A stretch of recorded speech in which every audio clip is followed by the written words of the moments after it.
aborder la question de la CEDEAO, on aurait bien aimé que dans ce genre de situation qu'on connaît très souvent à l'approche ou pendant les élections, il serait intéressant que de plus en plus que la CEDEAO agisse en amont et non en pompier, parce qu'il y a toujours des situations qui précèdent ce genre d'action, bien que je n'excuse pas les poutistes qui n'ont aucune raison de pouvoir faire partir un président par les armes, mais toujours est-il qu'il serait intéressant que par derrière, la CEDEAO puisse intervenir. Maintenant, la question de savoir si la CEDEAO est désormais en capacité d'agir, j'en doute fort, parce que si le président Talon est encore dans son fauteuil, je ne pense pas que ce soit du fait de la CEDEAO, mais c'est plutôt du fait des citoyens béninois.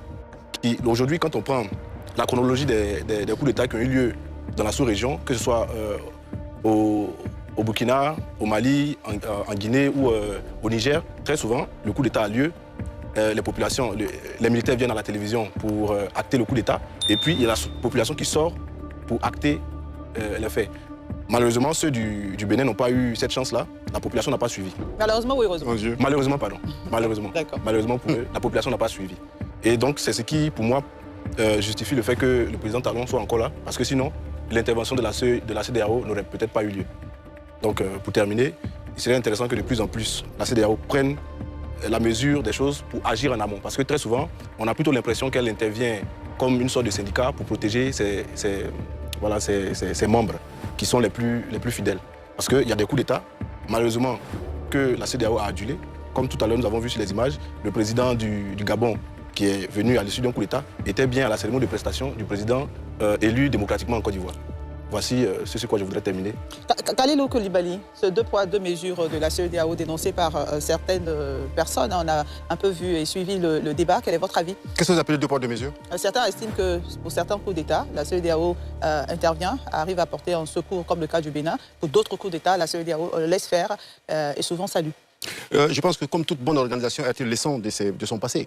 La CEDEAO a compris que les démarches premières n'étaient pas les bonnes. Et cette fois-ci, il fallait agir dans la réactivité, dans cette promptitude qui suggère que désormais, elle a plus d'autres dispositions qui consistent à ne plus laisser le coup d'État prospérer en Afrique de l'Ouest. Ce n'est pas un modèle, ce n'est même pas souhaitable. C'est pour ça que je me surprends d'entendre de tels discours qui me donnent l'impression qu'il soutient le coup d'État ou bien la CEDEAO est allée au-delà de ses prérogatives. C'est faux.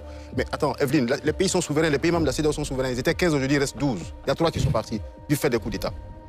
Alors la CEDEAO a tiré les leçons de ce qui s'est passé et toute la difficulté toute la difficulté qui est la sienne de pouvoir mobiliser les ressources nécessaires par les concertations. Mais avant même que cela ne se fasse, les coups d'État sont consommés. Et cette fois-ci, elle a compris qu'il faut agir avant que les kystes ne soient cancérigènes, ne se métastasent dans la population. C'est pour ça que justement, ils ont fait bon de réagir comme ils ont fait. Et je suggère qu'ils en fassent d'ailleurs davantage tant qu'il y aura des velléités de telle nature à vouloir déstabiliser notre sous-région. Voilà, il ne faut pas regarder seulement du côté du voisin. Ça peut arriver partout. Et ce qui est bon pour nous, c'est la stabilité économique, c'est la stabilité de notre pays si on veut connaître cette embellie sur le long terme.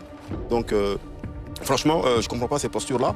C'est comme tout à l'heure, quand il est revenu sur les principes, ouais, il a vécu depuis 5 ans, ça ne va pas l'embouteillage, mais c'est encore nier les principes de causalité. On a fini avec ce débat. Oui, je réponds parce que c'est dans ma gorge. Voilà, c'est nier les principes de causalité. Comme en important des véhicules de plus de 5 ans, le nombre ne va pas augmenter l'embouteillage en Côte d'Ivoire. Donc restons sur la question de la CEDEAO. Alban Amlan, rapidement, pour quel sujet? Donc la CEDEAO suggère de bonnes solutions qui sont celles-là et que la Côte d'Ivoire et le Nigeria se soient donc donné les moyens de sauver le Bénin de notre coup d'État. Rapidement. Merci de me donner la possibilité de réagir. Quand on prend la question des coups d'État, il y a eu en moins de 2 semaines entre le coup d'État en Guinée-Bissau et le coup d'État au Bénin, la tentative de coup d'État au Bénin. Mais quelle a été la réaction de la CEDEAO? Je dis bien qu'elle a tiré les leçons de ces échecs. 2 semaines. Voilà. Mais c'est justement ce que je disais. C'est qu'on a l'impression que la CEDEAO agit comme une sorte de syndicat qui protège ses membres les plus fidèles. Parce que celui qui devait probablement remplacer le président sortant de Guinée-Bissau n'était peut-être pas membre de l'association. D'accord, merci. Je vous remercie la parole. Merci d'avoir précisé votre pensée. Docteur Abidou. Bon, écoutez, et ensuite, on ira du côté de ma gauche. Nous sommes sur un plateau sérieux. Je pense qu'il faut éviter les expressions de bas niveau. Dire que la CEDEAO est un syndicat de chefs d'État, je pense que c'est un mépris pour les chefs d'État qui siègent à la CEDEAO. Evelyne, lorsque le président prête serment, la dernière étape, c'est une cérémonie militaire. Donc, les militaires rendent honneur au président de la République. Voilà. C'est une cérémonie qui a une explication. Cette cérémonie traduit la soumission du pouvoir militaire au pouvoir civil. Donc, il faut qu'on comprenne pour une fois que les militaires sont soumis au pouvoir civil, donc au pouvoir politique. Donc, la place des militaires, ce n'est pas de venir faire la politique. Je voudrais d'abord préciser.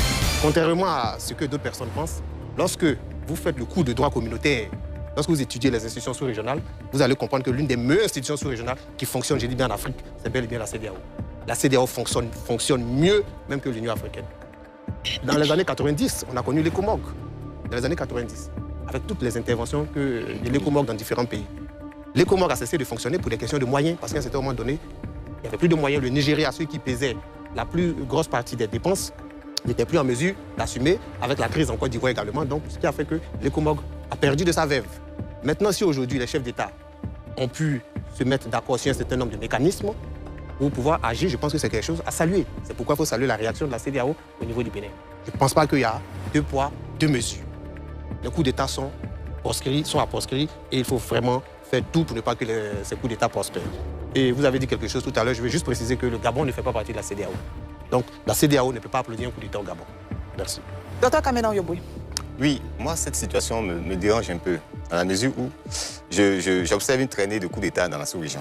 Alors que c'est difficile d'entendre qu'il y a eu coup d'État en France, qu'il y a eu coup d'État aux États-Unis, qu'il y a eu coup d'État au Maroc, qu'il y a eu coup d'État en Afrique du Sud. Mais c'est dans la sous-région que ces coups d'État se démultiplient. Et ça donne l'impression d'avoir une facilité à faire les coups d'État.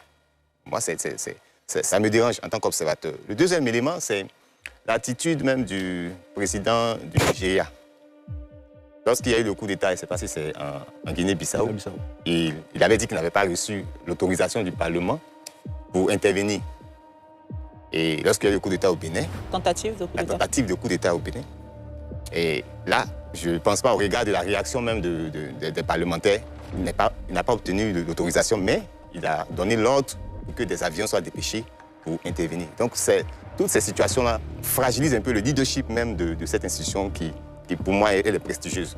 Et ça donne l'opportunité à certains impérialistes de pouvoir se faufiler et de s'aimer ce que j'appelle la discorde au niveau même de la géographie de la sous-région. Et ça donne aussi l'opportunité à certains acteurs de mépriser nos chefs d'État. Je le dis pourquoi? Parce que tout dernièrement, on a entendu un des responsables qui, par rapport à la situation du Gabon, je parle de l'Afrique en général, la situation au Congo et au Rwanda, qui avait fait le commentaire selon lequel il a résolu la crise qu'il y avait entre eux parce que ces derniers avaient supplié même de venir récupérer les minéraux et c'est ce qu'ils feront. Tout cela fragilise même le leadership de nos dirigeants. Moi, ça me dérange à partir du moment où la question même de la légitimité qui fait que ceux qui ne doivent pas faire les coups d'État sortent pour venir faire les coups d'État. On nous dit que les militaires ne sont pas habilités à faire les coups d'État, mais les militaires sont des hommes, ce sont des êtres humains. Je ne justifie pas les coups d'État. Je ne suis pas d'accord. D'accord, donc précisez votre pensée quand vous dites que ce sont des hommes. Ce sont des êtres humains qui organisent, qui participent au fonctionnement de la société. Mais si ces êtres humains-là sortent de leur cadre pour venir intervenir, la question n'est pas de jeter forcément. Il faut comprendre qu'est-ce qui les amène chaque fois, de sorte à ce que ces coups d'État se démultiplient. Si on a trouvé ces éléments de réponse, on peut arrêter la saignée. Parce que ce n'est pas le premier coup d'État. On a l'impression que les coups d'État se démultiplient. C'est qu'il y a un problème au niveau de la gouvernance des différents États qui permettent aux gens qui ne doivent pas faire des coups d'État de venir faire des coups d'État. Donc pour moi, si nos leaders arrivent à assurer ce qu'il faut pour pouvoir stabiliser ces éléments, je pense qu'il y a des choses qui font, comme on le constate, par exemple en France, c'est difficile que l'armée entre dans ces situations. Desmond Delors. Je voulais faire observer que la CEDEAO fait face à des défis, non seulement les défis sécuritaires avec la crise au Sahel, aussi au nord des pays côtiers, mais également cette question de cette épidémie de coup d'État, si on peut dire ça comme ça. Et aussi la dislocation avec ces pays AES qui sont sortis. Elle s'est réunie aujourd'hui à Abuja en session ordinaire. Et pendant qu'on venait à l'émission, j'entendais dire qu'il allait avoir des sanctions à l'encontre des putschistes au niveau de la Guinée-Bissau.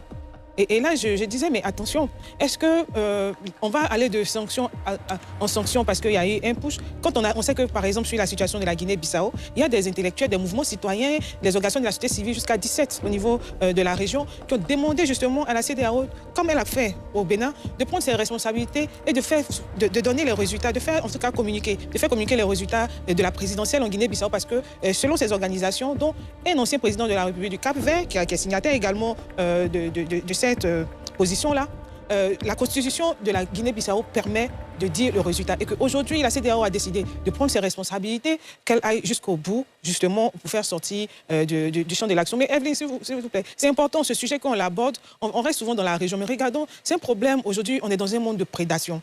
On regarde d'un côté, peut-être pour rester dans la sous-région, mais en Afrique déjà, on a les militaires qui sortent des casernes maintenant. Je parlais d'épidémie, de coup d'État. C'est comme s'il y a une apologie de la force.